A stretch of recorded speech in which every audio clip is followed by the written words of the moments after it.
ఎలా వస్తుంది ఏంటనే తర్వాత నేను మళ్ళీ మీతో మాట్లాడతాను. ఒకసారి మహేష్ గారితో మాట్లాడతాం. మహేష్ గారు నమస్తే. నమస్తే అండి.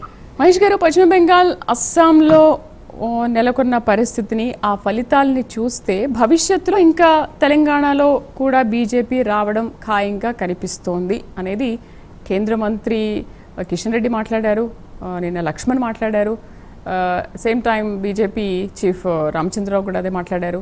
సో ఏంటి మీకు ఆ నమ్మకం ఏంటి, ఆ కాన్ఫిడెన్స్ ఏంటి? ఇప్పుడు ఎనలిస్ట్ కూడా అదే మాట్లాడుతున్నారు, వస్తుంది, పాగా వేస్తుంది అని. సరే, ఏ నమ్మకంతో వద్దామని అనుకుంటున్నారు? అసలు కాంగ్రెస్ని ఏ విధంగా ఢీ కొట్టబోతున్నారు? మీకు తోటి ప్యానలిస్టులకు, ప్రైమ్ టైం ప్రేక్షకులందరికీ కూడా గుడ్ ఈవినింగ్ మేడం. అయితే పెద్దలు మాట్లాడిన దాంట్లో కొంతవరకు వాస్తవాలు ఉన్నప్పటికీ కూడా చాలా విషయాలు మేము తోసిపుచ్చాల్సిన అవసరం ఎంతైనా ఉంది. అయితే రెండో విషయం ఏంటంటే, నిన్న వచ్చినటువంటి రిజల్ట్స్ లో ఏదైతే Paschim Bengal is just not like a political battle for us, it is a ideological battle for us for long time. ఎక్కడైతే శ్యామ్ ప్రసాద్ ముఖర్జీ లాంటి జన్మస్థానం ఉందో అక్కడ అనేకమైన ఐడియాలజికల్ బ్యాటిల్స్ మేము ఫేస్ చేసినాం. కాబట్టి ఆడ మా కార్యకర్తల యొక్క లాంగ్ టైం స్ట్రగుల్స్ కారణంగా ఈరోజు అక్కడ బీజేపీ రావడం జరిగింది. ఎట్ ద సేమ్ టైం అస్సాంలో మళ్ళీ మేము అస్సాంలో తిరిగి హ్యాట్రిక్ కొట్టగలిగాం బికాస్ ఆఫ్ హేమంత్ బిశ్వ శర్మ గారు ఇచ్చినటువంటి డెవలప్మెంట్ మోడల్స్ ఏదైతే ఉన్నాయో అండ్ నాన్ కరప్టెడ్ ప్రభుత్వం కారణంగా, డబుల్ ఇంజన్ సర్కార్ తీసుకొచ్చిన ఫండ్స్ కారణంగా, ఇన్ఫ్రాస్ట్రక్చర్ డెవలప్మెంట్స్ కారణంగా అక్కడ మేము మరోసారి అధికారులకు హ్యాట్రిక్ కొట్టడం జరిగింది. అట్లా చూసుకుంటూ పోతే ఎన్ఆర్ కాంగ్రెస్ బీజేపీ ఎన్డీఏ కూటమి ఆధ్వర్యంలో మేము సేమ్ మళ్ళీ గవర్నమెంట్ బ్యాక్ రావడం జరిగింది పుదుచ్చేరిలో. అయితే తమిళనాడులో ఏఐడిఎంకేతో పాటు మేము ఒక మంచి పర్ఫార్మెన్స్ కూడా చేయడం జరిగింది. బీజేపీకి డెఫినెట్లీ ఎన్డీఏ ప్రభుత్వం మేము ఫామ్ చేస్తామని అనుకున్నాం. అయినప్పటికీ కూడా విజయ్ రూపంలో జెన్జీ కావచ్చు, తర్వాత స్థానిక ఉన్న ప్రభావాలు కావచ్చు, విజయ్ గెలవడం జరిగింది. Yes, we respect him. Definitely Bharatiya Janata Party కేంద్ర ప్రభుత్వం మోదీ గారి నేతృత్వంలో తమిళనాడు అభివృద్ధి కోసం కృషి చేస్తుంది, పనిచేస్తానడంలో ఎలాంటి ఇబ్బంది లేదు. ఎందుకంటే ఎక్కడి నుంచి అయితే హిందుత్వాన్ని ఎరాడిక్ చేస్తాము, హిందుత్వాలకి మలేరియా అని చెప్పినటువంటి డిఎంకే పార్టీని బొందవేయడంలో ఏఐడిఎంకే కావచ్చు, టీవీకే కావచ్చు, రెండు సక్సెస్ఫుల్ అయినాయని మాత్రం అనుకోవచ్చు. ఆ తర్వాత కేరళలో కూడా బీజేపీ పెద్ద ఎత్తున పుంజుకోవడం జరిగింది. మా యొక్క ఓట్ షేర్ కూడా పెరగడం జరిగింది. అక్కడ కూడా మాకు తిరువనంతపురంలో ఎడ్యుకేటెడ్స్, తర్వాత ఇంటలెక్చువల్స్ ఒక పెద్ద ఎత్తున ఓట్లేసి తిరువనంతపురం మేయర్ కూడా మేము గెలవడం జరిగింది. డెఫినెట్లీ మాకు ఆల్టర్నేటివ్ అక్కడ, ఎందుకంటే ఈ ప్రభుత్వాన్ని, ముఖ్యంగా యూడిఎఫ్ ఎల్డిఎఫ్ ప్రభుత్వాన్ని ప్రజలంతా కూడా ఢిల్లీ మే దోస్తీ హే ఫిర్ కేరళ మే కుస్తీ హే అని చెప్పేసి అక్కడ ఉన్నటువంటి ప్రజలు భావించి బీజేపీని ఒక ఆల్టర్నేటివ్ శక్తిగా, ముఖ్యంగా మేజర్ కేరళ క్రిస్టియన్స్ ఎవరైతే ఉన్నారో, యంగ్ జనరేషన్ ఎవరైతున్నారో, they are joining with the BJP. Even అక్కడ సిపిఎం సిపిఐకి సంబంధించినటువంటి మాజీ ఎక్స్ఎమ్మెల్యేస్ 2 times 3 times ఎమ్మెల్యే చేసిన వాళ్ళు కూడా బీజేపీలో జాయిన్ కావడం జరిగింది. ఎందుకంటే అసలు ఐడియాలజికల్ గా మేము విరుద్ధం కమ్యూనిస్టులు బీజేపీ, కానీ తిరిగి కమ్యూనిస్ట్ ఐడియాలజీని వాళ్ళు ఫెయిల్ అయిందని ఒప్పుకొని వాళ్ళు బీజేపీ మోడీ గారి యొక్క వెల్ఫేర్ డెవలప్మెంట్ మోడల్ ను యాక్సెప్ట్ చేస్తూ బీజేపీకి రావడం జరిగింది. ఇంకా తెలంగాణలో మేము గతంలో జరిగిన 2023లో మేము అధికారంలో రావాలి, మేము అధికారం కోల్పోవడం జరిగింది. మా ఉన్నటువంటి ఇంటర్నల్ ఇష్యూస్ కావచ్చు, తెలంగాణ ప్రజల తీర్పును మేము గౌరవించి డెఫినెట్లీ మేము సమీక్షించుకున్నాం. 2029-30 మధ్య జరిగేటువంటి ఎన్నికల్లో తెలంగాణలో భారతీయ జనతా పార్టీ అధికారంలోకి వస్తుంది. ఎందుకు వస్తుంది అనే విషయాన్ని మీకు ఒక 2 విషయాలు క్లియర్ చెప్పండి. ఇటు కర్ణాటకలో కావచ్చు, ఆంధ్రప్రదేశ్లో ఎలాగో ఎన్డీఏ కూటమే అధికారంలో ఉంది. డెఫినెట్లీ మళ్ళీ మేము పెద్ద ఎత్తున గెయిన్ కావడం జరిగింది. ఇక్కడ ఇది కర్ణాటకలో అదే సేమ్ టైం 8 ఎంపీ సీట్లు సాధించి తెలంగాణలో బీజేపీ గెయిన్ కావడం జరిగింది. మీకు 2 విషయాలు చెప్పాలనుకుంటున్నాం. తెలంగాణకు ఇప్పటి వరకు భారతీయ జనతా పార్టీ ఈరోజు 8 మంది ఎమ్మెల్యేలు, 8 మంది ఎంపీలు ఉంటే 2 కేంద్ర మంత్రి పదవులు ఇవ్వడం జరిగింది. 2 కేంద్ర మంత్రి పదవులతో పాటు గత 10 ఏళ్లుగా ఈ తెలంగాణ రాష్ట్రానికి 13 లక్షల కోట్ల రూపాయల అభివృద్ధి నిధులు ఇవ్వడం జరిగింది. అదే కాకుండా ఎందుకంటే తెలంగాణలో ఏ పార్టీ అధికారంలో ఉన్నప్పటికీ కూడా తెలంగాణ కోసం కొట్లాడినటువంటి పార్టీ, తెలంగాణ అనే సపరేట్ రాష్ట్రం ఏర్పడడం కోసం కృషి చేసినటువంటి భారతీయ జనతా పార్టీ. కాబట్టి తెలంగాణను అభివృద్ధి చెందించాలని చెప్పేసి ఒక దాంట్లో ఒక చిన్న పిల్లలా పుట్టినటువంటి తెలంగాణ రాష్ట్రాన్ని ఒక అభివృద్ధి దిశగా తీసుకెళ్లడంలో కేంద్ర ప్రభుత్వం మోడీ గారి సహకారం ఉంది. దానిలో భాగంగానే ఈ నెల 10 తారీఖు నాడు తెలంగాణకు నరేంద్ర మోదీ గారు వస్తూ, అంటే ప్రధానిగా ఎన్నికై 3వ సారి ఎన్నికైన తర్వాత ఫస్ట్ టైం ఆయన తెలంగాణకు వస్తున్నారు. కాబట్టి తెలంగాణలో పెద్ద ఎత్తున సుమారుగా 3 లక్షల మంది ప్రజల వరకు ఈరోజు ఆ గ్యాదరింగ్ అవి అయ్యి ఆయనకు స్వాగతం చెప్పాలనుకుంటున్నారు. ఎందుకంటే తెలంగాణకు ఇప్పటికే ప్రకటించిన ఒక్క రైల్వేలనే 85,000 కోట్ల రూపాయలు ప్రకటించి రైల్వే మొత్తం ఎలక్ట్రిఫికేషన్ చేయడంతో పాటు కాజీపేట రైల్వే కోచ్ ఇనాగ్రల్ చేయబోతా ఉన్నాడు. దీని ద్వారా కనెక్టివిటీ పెరుగుతుంది.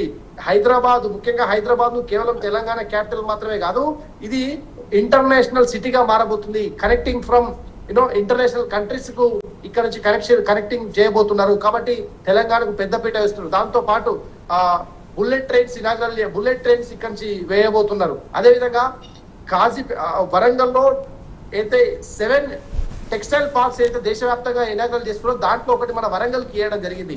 అంటే మళ్ళీ వరంగల్ అనేటువంటి నగరం ఒక 2 టైర్ సిటీ, హైదరాబాద్ తో కంపేర్ చేసినప్పుడు 2 టైర్ సిటీలో అది కేవలం వరంగల్ ఒక సిటీ మాత్రమే కాదు, భారతీయ సంస్కృతి సంప్రదాయాలు కలిగిన సిటీ కాబట్టి కాకతీయ టెక్స్టైల్స్ పేరు మీద ప్రధానమంత్రి గారు రేపు ఇనాగ్రేట్ చేయబోతున్నారు. సుమారుగా 6,300 కోట్లతో అక్కడ ఇనాగ్రేట్ చేసి సుమారు 1,00,000 మంది ఎంప్లాయ్మెంట్ జనరేషన్ చేయడం పోతుంది. అదేవిధంగా హైదరాబాద్ కు ఒక 100 కిలోమీటర్ దూరం జహీరాబాద్ లోపల గ్రీన్ ఫీల్డ్ ఇండస్ట్రీస్ డెవలప్ చేసి సుమారుగా 1,00,000 మందికి ఉద్యోగాలు ప్రత్యక్షంగా అక్కడ క్రియేట్ చేయాలనే దాంట్లో భాగంగా ఒక గ్రీన్ ఇండస్ట్రియల్ సిటీని ఏర్పాటు చేస్తూ ప్లగ్ అండ్ ప్లే మోడల్లో కంపెనీస్ తీసుకురావాలనే ఇంటెన్షన్ తోని ఇన్ఫ్రాస్ట్రక్చర్ డెవలప్మెంట్ చేయడం జరుగుతుంది. అక్కడ సుమారు 1,00,000 మంది ఉద్యోగ జనరేషన్ తో పాటు జహీరాబాద్ ఆ ప్రాంతంలో ఉన్నటువంటి సిటీని ఒక స్మార్ట్ సిటీగా డెవలప్ చేసేటువంటి ఇప్పుడు ఏంటి మీరు చేస్తున్న అభివృద్ధిని చూసి తెలంగాణ ప్రజలు నెక్స్ట్ టైం ఆదరిస్తారు, ఖచ్చితంగా వస్తారని అనుకుంటున్నారా? Let me